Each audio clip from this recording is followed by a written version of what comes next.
Have you planned out your dream vacation yet? I've been asking around and have collected some unusual tips that might just help you out this year. This is Bizzy Lab.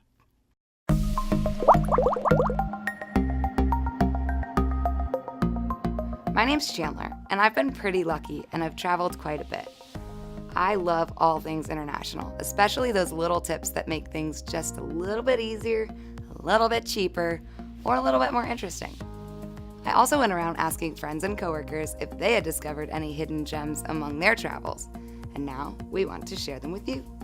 I'm sure it's no surprise to anyone that the key to a good summer trip is in the planning. Last summer, I went on a cruise to the Caribbean. What could go wrong? Well, it was hurricane season, and we were docked in Galveston. Enter Hurricane Harvey. Since our boat was huge and we could only dock in large ports, and Galveston and New Orleans were out, off to Miami we went. After a full vacation when you're not allowed to go home, to be honest, you've kind of gambled all your money away. You're sunburnt, sick of the tiny showers, and the pina coladas aren't really cutting it anymore. Stuck on a cruise ship is a little extreme, I know, but do be sure to check seasonal trends as well as just straight weather if you're going far from home. Another travel cheat we love is food hacking. In Europe, baguette, wine, cheese, done. €10 dinner for two. In Peru, I found out about asking for the local menu. Some places called it the traveler's menu, where pretty much everything was a third of the price. It was awesome.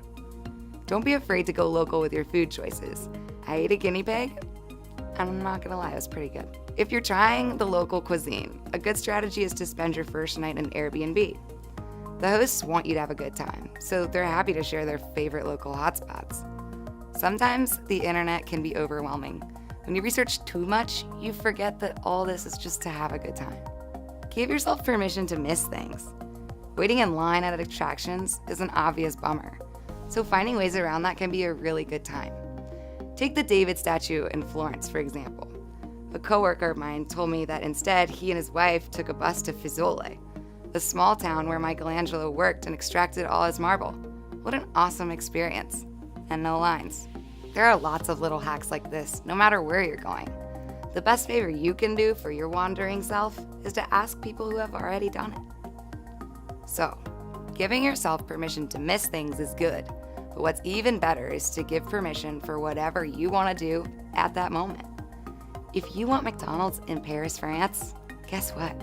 I'm not judging you. Get a McBeer while you're at it. I'm not even kidding, that's a real thing. Last but not least, while asking around, I collected some pretty great hidden gems. My boss told me about Stavanger in the south of west of Norway. Really gorgeous. And they just shot the latest Mission Impossible there, so get there while the getting's good. Another one is Portugal. Lagos is gorgeous, lively, beachy, and cheap. Barcelona might be the dream, but if you're not trying to pay €15 per cocktail, check Portugal out. I know I mentioned this earlier, but I really believe it. I spent quite a bit of time researching the top 10 places you must go, or the places you've never heard of, hidden vacation gems.